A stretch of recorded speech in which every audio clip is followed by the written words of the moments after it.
This is John from Precision Auto Diagnostics and Repair. What I got today is a 2014 Dodge Charger with the 5.7 Hemi. Bunch of steering and suspension stuff, and also a check engine light for high oil pressure. He's changed his sensor 3 times, so I'm gonna check that out for him too. It's gonna be a pretty cut and dry video. I'm gonna press a ball joint in and stuff like that. It's gonna be a short video, because apparently y'all don't like the long videos, so I didn't see any good upper control arm or suspension style videos for the 2014 Charger, so I'm gonna record most of it.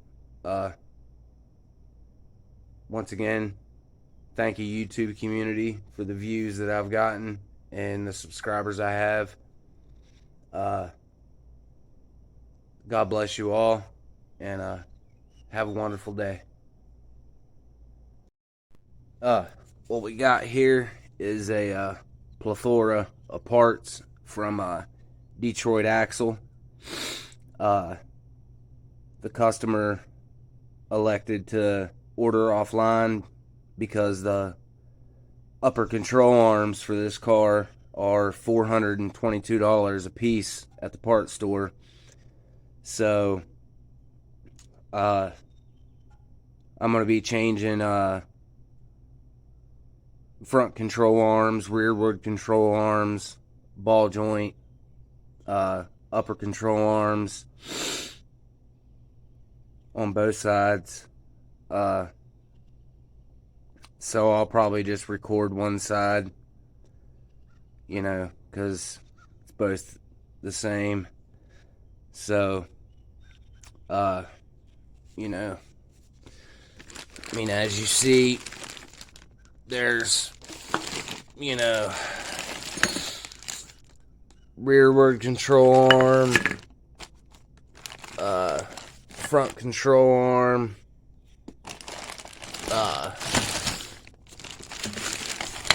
upper control arm.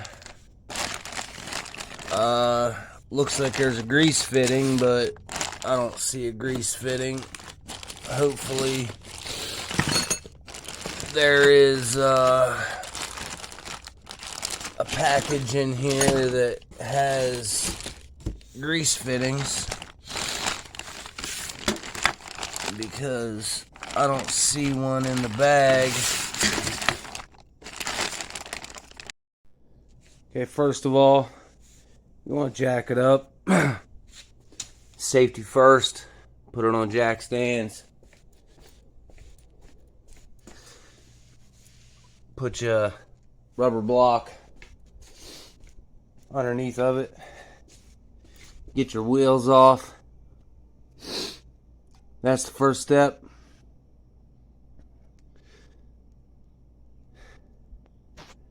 And any suspension or steering component replacement,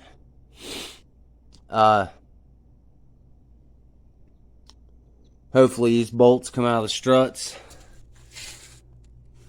because they're well, it's not giving a very good brightness, but they should come out all right. But there was a lot of play in everything. The bushings torn there. The bushings were torn in the rearward control arm and the forward control arm. The tie rod was real loose. The upper control arm, the bushings were shot on both sides. Sway bar links were good, surprisingly. So let's hope this all goes smooth. Everything looks good. Now this forward control arm has a cam bolt that helps adjust the toe, I believe.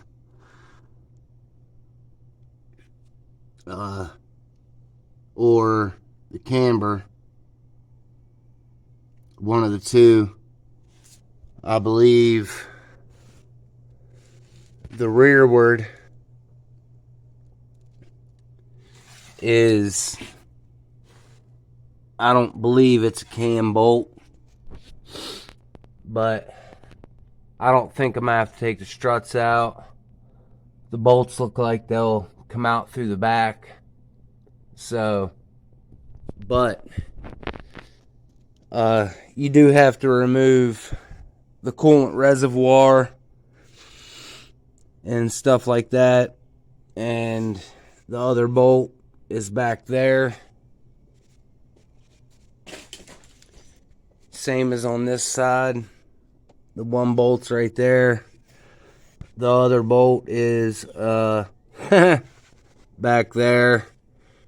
So it looks like you got to remove this part of the wiring harness and the purge valve and maybe that ground. Who knows? So make sure you disconnect the negative battery cable. And let's keep on motoring on.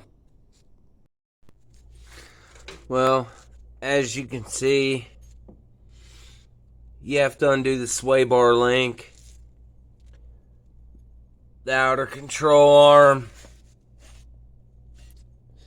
strut bolt, to get into the forward control arm. You have to take the inner fender liner out.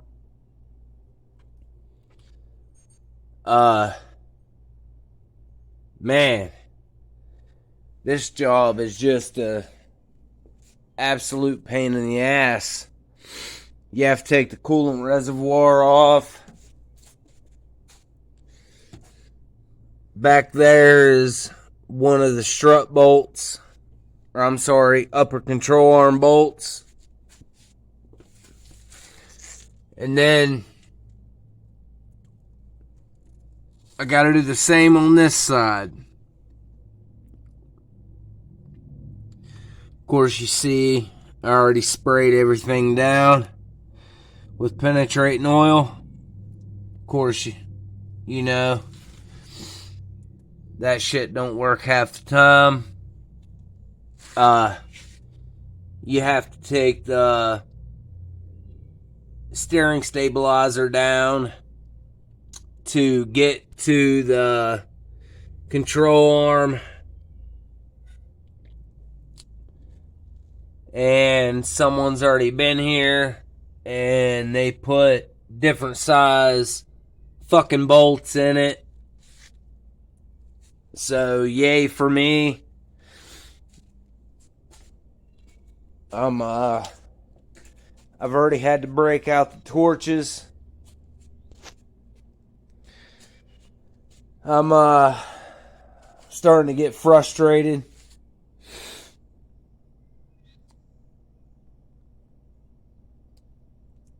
So I'll bring you guys along as I do this. I already got the upper control arm broke loose. Tie rod, lower control arm, forward control arm. I've already got it out. At least the bolts weren't seized in the bushing. That's a plus.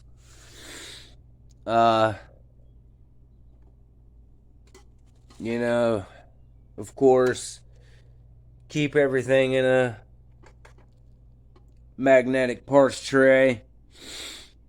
When you're done, clean up all your fingerprints with brake clean. I'm gonna sit here and smoke me a cigarette and gather my thoughts, because this is just getting aggravating. This tool here from Harbor Freight, it seems to work pretty good on getting the control arms broke loose. So they're only like 21 bucks. It's a worthwhile investment.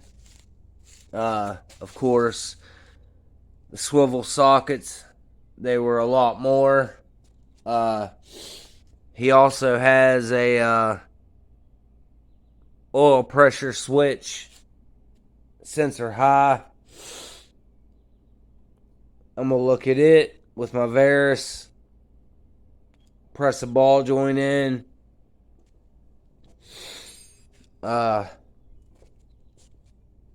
Got all my parts.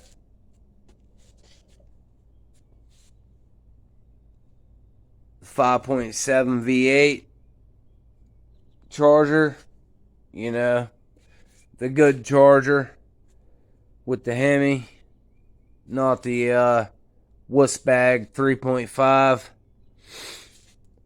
So it's a little bit tighter squeeze, but we'll get her done.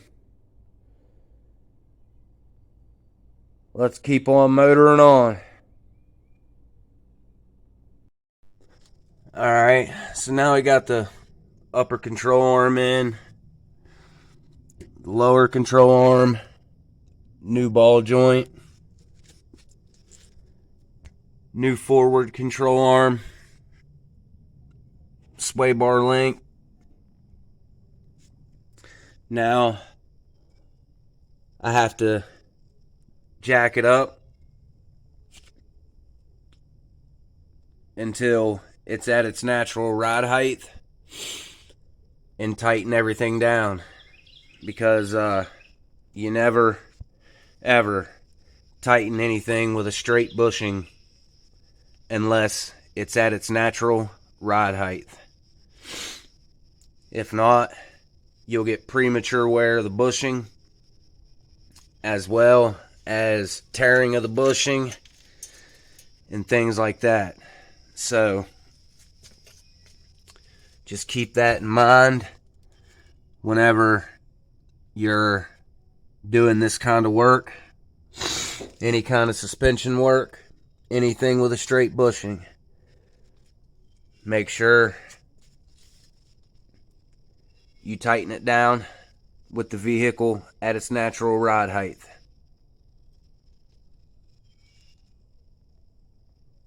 And always tighten it to factory spec. John from Precision Auto Diagnostics and Repair. Yesterday I had to leave the charger. Them upper control arm bolts, man, they are a bitch. So I left back on day 2. I just got the bolt out. So let's get this thing rolling. YouTube community, thank you to everybody who has subscribed and watched my videos. I know they're nothing much. They're not like Scanner Danner or, you know, Ivan or Pine Hollow Auto Diagnostics or South Main Auto, but I don't own a shop and I don't have the clientele base they have. So let's get this thing rolling. This is John from Precision Auto Diagnostics and Repair. We got everything nice and put back together. He started having problems, weird electrical stuff. So I load tested the battery, and the battery load tested fine. So I checked the alternator, and the alternator isn't working. So apparently on these chargers there's a recall. So he's gonna take it to the dealer to have the alternator changed. Honestly, it's not gonna make it. The voltage drop is so fast that it's unreal. But you know, I don't know what else to say. I tried to explain that to him, but you know how customers are. They don't want to listen, which is perfectly fine by me. I've got a battery maintainer on it now. I'll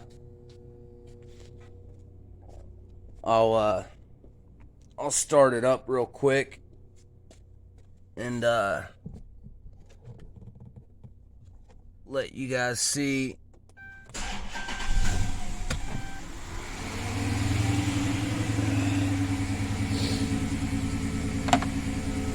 That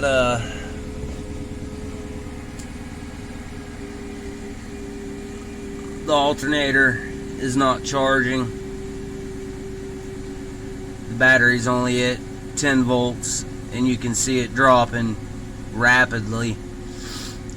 So it's gonna start acting like an idiot. I don't know what else to do. I've advised the customer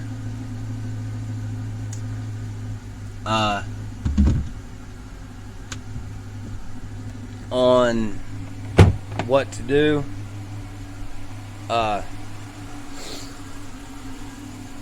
It's entirely up to him now on what to do.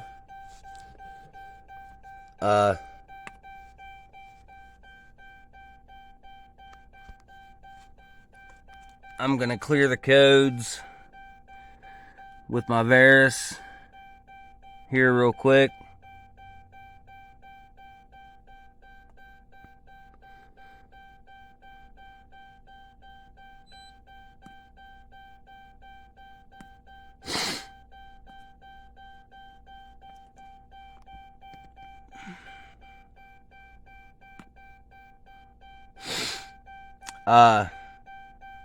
I tested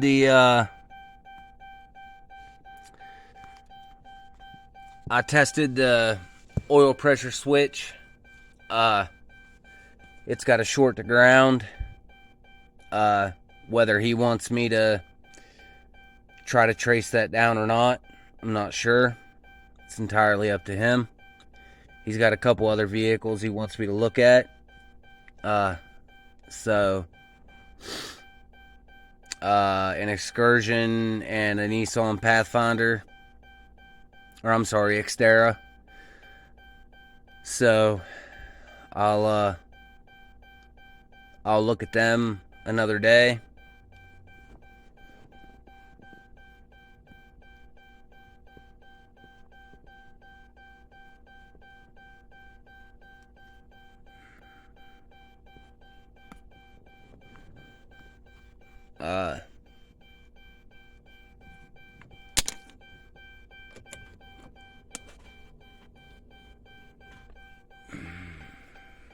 Well, no wonder it only detected 13 systems. I didn't have it in the run position. Not everybody's flawless.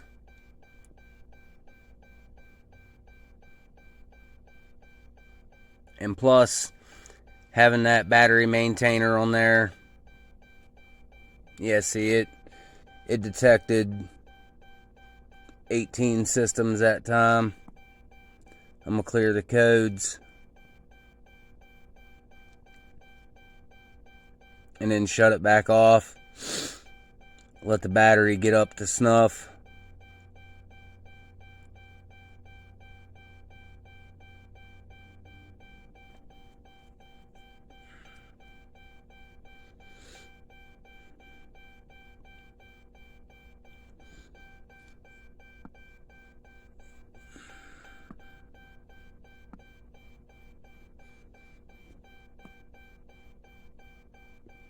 As you see,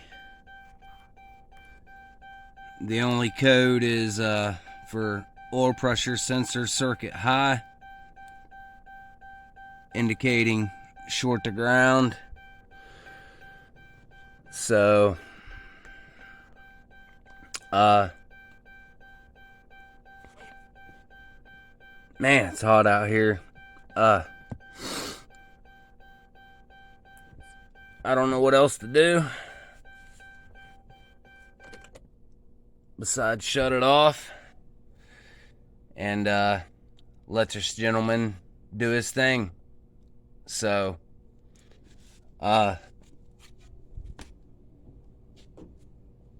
you know, I used the oscilloscope, checked the data network, you know, used the old AES wave kit in the computer, and the old Pico, checked everything. Aside from that, we're done here. So, YouTube community, you guys have a wonderful day. God bless you all.